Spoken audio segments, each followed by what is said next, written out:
Hello, welcome to the first annual Beech Bash in the Bluegrass.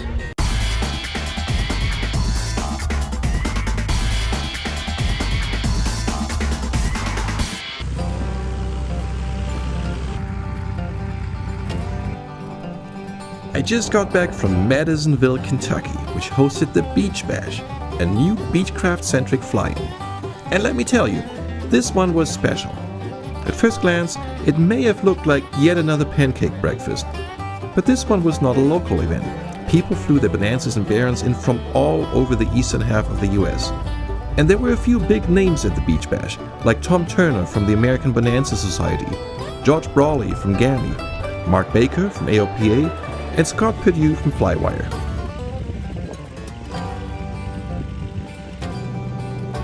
My Bonanza is still in the shop, and I'm very grateful for Michael and Gail from Wisconsin who picked me up at home and gave me a ride to the Beech Bash in their Debonair.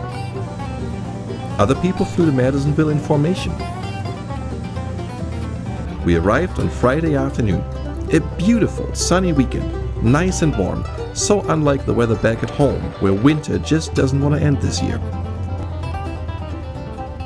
Saturday morning had several interesting presentations. Tom Turner reviewed some accident data and turned it into useful and practical advice for pilots.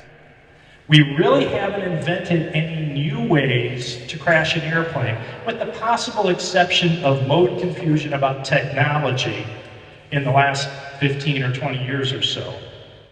The good news is it's the same thing again and again and again, and so we can practice and we can train to avoid those sorts of situations, and we can add some techniques to the way we fly the airplane so we avoid repeating accident history. Well, if you're asked to keep your speed up, if the controller said, hey, maintain maximum speed, you can fly to just below gear extension speed to the final approach fix.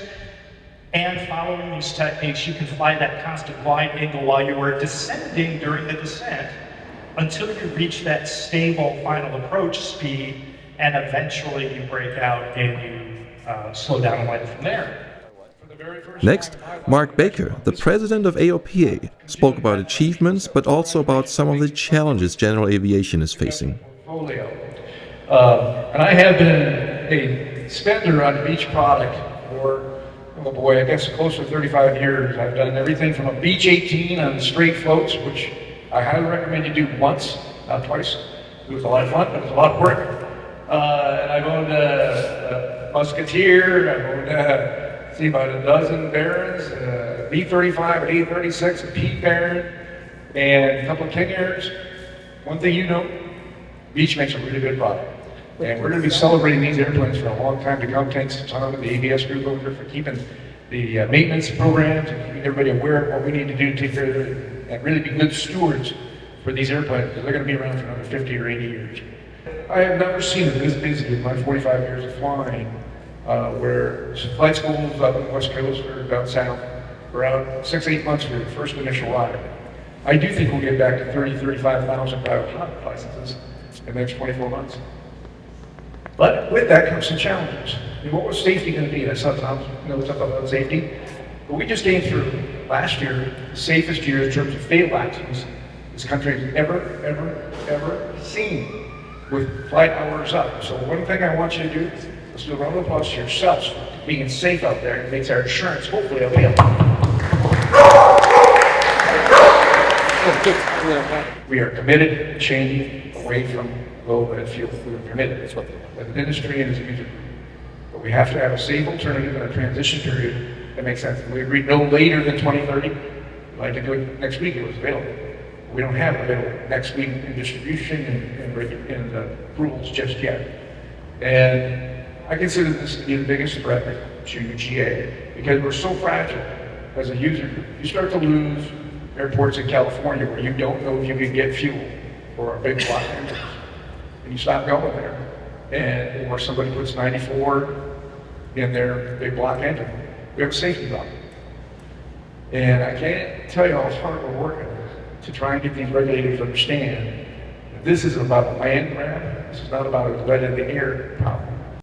Scott Perdue, known from his YouTube channel FlightAware, then picked up the thread from Tom Turner's presentation and talked about what it means to be a safe pilot and how to become one. I don't think that FlightAware is part of the equation of being a safer pilot. Okay, it might be heretical. I'm a social media kind of person, but that's what I think is true here. I think the true role of aviation YouTube videos is to start the conversation as a proxy for what used to be the hangar flying that was around the airport when I was growing up. And I don't really see that much anymore, and unfortunately, so I think that maybe that's what YouTube does. So to address this, you know, how do we go forward from this? How do we learn from this? What do we do? And I think that what we do, that whole laundry list of ingredients that I talked about earlier, is I think one of the bottom bedrock answers here is continuing education. We study. At lunchtime, there were food trucks, and a live band played some nice bluegrass music.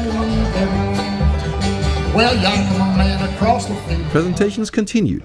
GAMI's chief engineer George Brawley talked about the unleaded fuel G100 UL and also gave a tour of their experimental Baron with turbo-normalized engines. Carl Gardner from Gardner Low Aviation talked about modern avionics and showed off some of the beautiful panel work his company does. And Jerry Clemens from Clemens Insurance shared some pointers on how to keep aircraft insurance affordable and obtainable in the sometimes difficult current market. And all of that additional training, and if you can communicate that to your broker, what you've done on an annual basis, those things make it a lot easier for them to go out and shop for you. Next was a raffle. Several sponsors had donated some very attractive prizes. For one BPPP Best Flight, $450 value being raffled. Another ABS gift certificate, good for one service clinic registration, a $400 value. We've got a Wheeling Prometheus G3 landing LED landing light for your Bonanza or Baron. We have a set of GAMI injectors. This one may slip in my pocket. Never mind, we don't have a set of GAMI injectors. 2 jet shades, windshield inserts. We also have 100 gallons of fuel. The whole event was extremely well organized, and that was possible because the Beech Bash had the full and passionate support from both the airport and from the city of Madisonville. The mayor was present at the event to personally welcome the visitors. Listen, number one, I just want to say welcome to Madisonville. We are excited to have you. We see the value in our airport for our economic development and the growth in our community.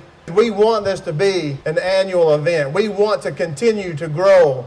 We might not be in Oshkosh, but by God, we're going to do the best we can to get there. I spoke with the airport manager about the preparation for the Beech Bash. This is Emily Heron. She's the airport manager here in Madisonville, Kentucky. Emily, what was it like to prepare for this event? Oh my goodness. Well, let's see. We've been preparing for probably about 4 months now. So it took a whole committee of people. So our city is very involved with our airport, and we're very thankful to have a supportive city administration at our small airport. So we got together with our public relations director, and then our airport board was also involved. And we just kind of formed a committee with us, and then of course Sam Gerges, he is the brains behind this whole operation. So we all had meetings probably monthly for a couple of months, and then we started meeting a little bit more regularly, divvying out certain jobs to different people, and working out the logistics.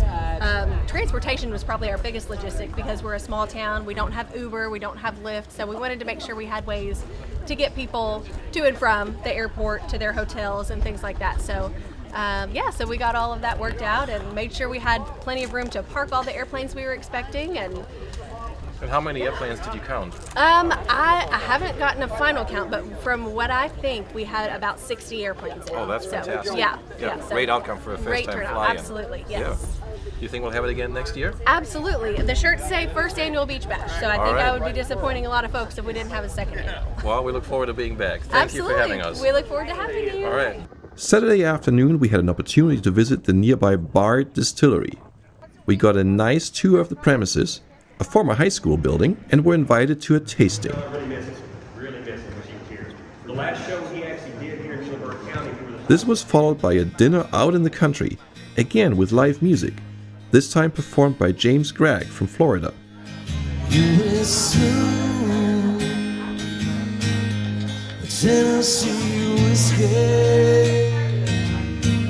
It was a great end of a fly-in weekend, and everyone is ready to return to Madisonville again next year for the second Beach Bash.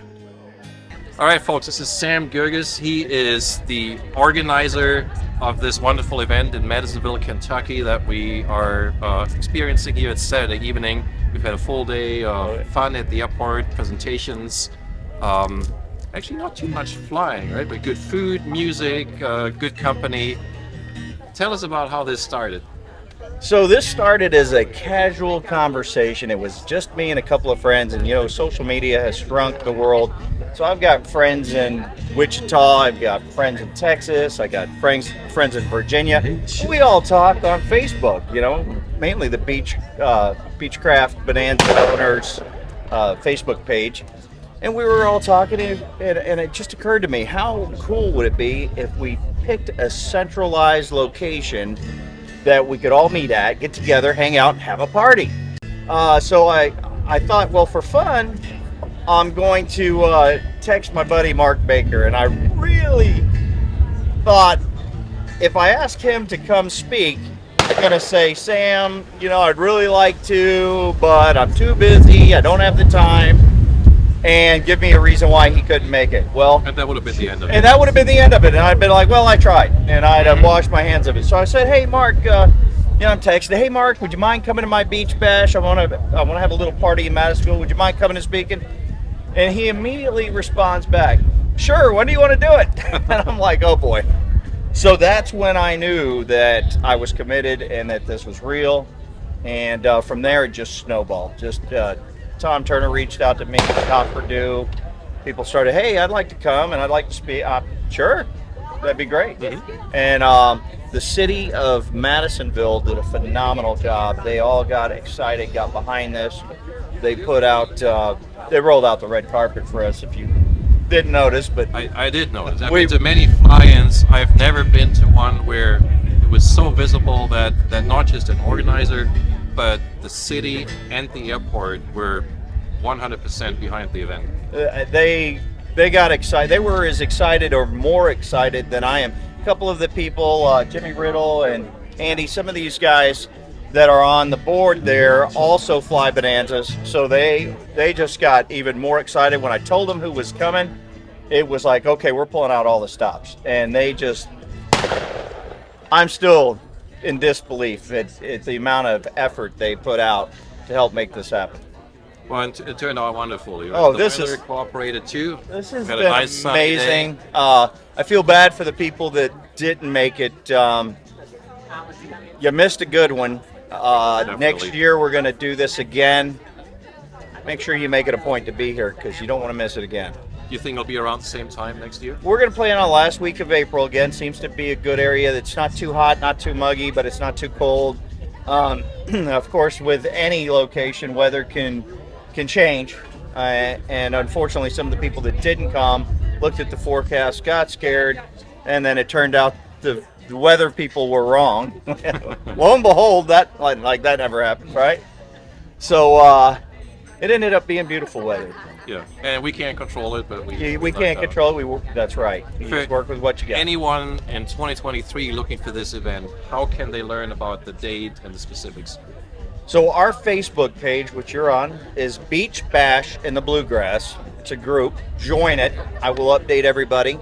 We'll give specifics.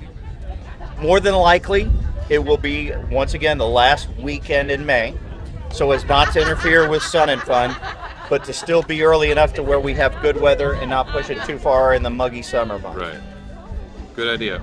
Sam, thank you for doing this. Thank you for Thank coming. you for Next arranging year, this wonderful weekend for us. Next year, this gentleman will be presenting at the Beach Bash. Oh, don't scare them.